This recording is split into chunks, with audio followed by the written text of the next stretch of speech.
Hello students, welcome to the digital signal processing. The topics for today's discussion is DFT calculation with respect to the Twiddle factor as well as the properties of the DFT. So let's see how to calculate the Twiddle factor as well as the DFT for the given 4-point sequence. This is what the sequence given to us. This is nothing but the statement that is compute the DFT of 4-point sequence. So obviously it is 4-point sequence, that is 0, 1, 2, 3. So total number of samples are 4. So with respect to the first step, we need to determine the matrix W4. So 4 is nothing but value of capital N, that is 4. So by exploiting the periodicity property of W4 and the symmetry property, this is what the property which we can say applied for the Twiddle factor. So Wn raised to k plus n by 2 is equal to minus Wn raised to k. This can be easily verified with the help of the expression for Wn, that is e raised to minus j into 2 pi by capital N. This is nothing but actually the Twiddle factor. Now we do have the statement for Twiddle factor. If you just put here, let's say this is what Wn raised to k plus n by 2. So raised to k plus n by 2, you will find that it is resulting in the property that is minus Wn raised to k. Now let's verify it. How to prepare the W4 matrix for the given sequence. Let's say this is what the W4 matrix. Obviously k is 0 over here, then it is 1, then it is 2, and here it is 3. Similarly, when n is 0 here, then it is 1, then it is 2, and here it is 3. This is how values of n will be varying over here with respect to column and values of k with respect to the rows. So that is why this element is nothing but W4 raised to 0, because we need to calculate here Wn raised to kn. So this is k into n, that is what this degree is provided. So based on it, W4 raised to 1, 2, 3, then this is 2, 4, 6, this is 3, 6, 9. Because if you just verify this particular element, W4 raised to 6, how it is coming? Because k is 3 here and n is 2 here. So 3 into 2, that is what the power of this W4 is 6.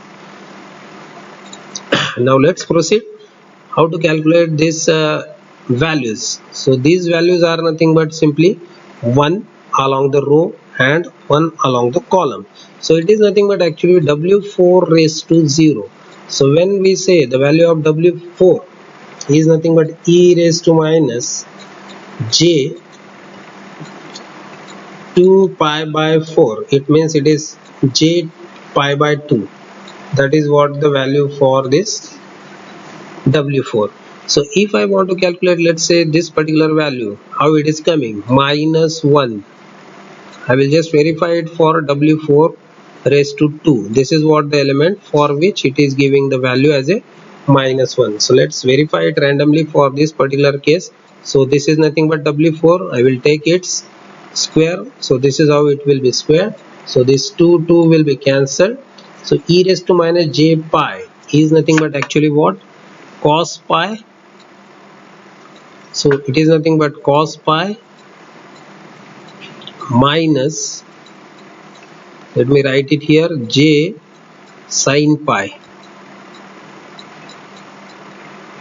So what is the value of cos pi? It is nothing but minus 1, and sin pi is 0, so it will be 0. So this is how it is the value, nothing but the minus 1, which is just provided over here. This is how you can just verify it for the further values. But in short, if you want to prepare, let's say one of the simplest, you can say the circle for this W4 matrix preparation, the circle will be like this. So here it is the point of W4 raised to 0. This is the point of W4 raised to 1. This is the point of W4 raised to 2. This is the point of W4 raised to 3. Further it is getting repeated. So W4 raised to 0 is same as that of the 4. This is 5. W4 raised to 5. This is nothing but W4 raised to 6. This is W4 raised to 7. And remember, this is possible for this specific case when it is 4 point DFT, means capital N is equal to 4. So this is how, these are nothing but the values. Now if someone want to write the values, what will be the value here? So since it is on the real part, so the value over here is +1. Let me write it. So this value will be +1, this value will be -1 at this particular point, this value will be +j, and this value will be -j. So this is how the values will be directly written instead of wasting the time for calculating it. And we can prepare this particular matrix, which is nothing but the matrix of W4. So this is what the matrix which we prepared here. But the question doesn't end over here. Still we need to multiply it with the x4. That is what this entire formula, W4 into x4.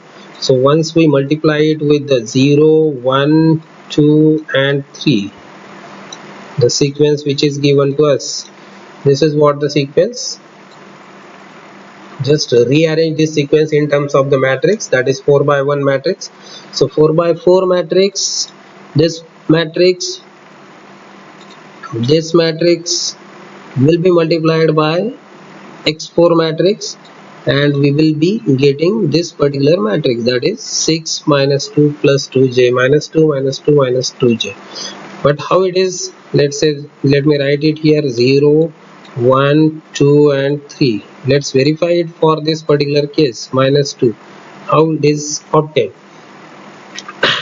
So when we multiply this third row with this column, so it will result in 1 into 0, that is 0, plus -1 into 1, that is -1, plus 2 into 1, that is 2,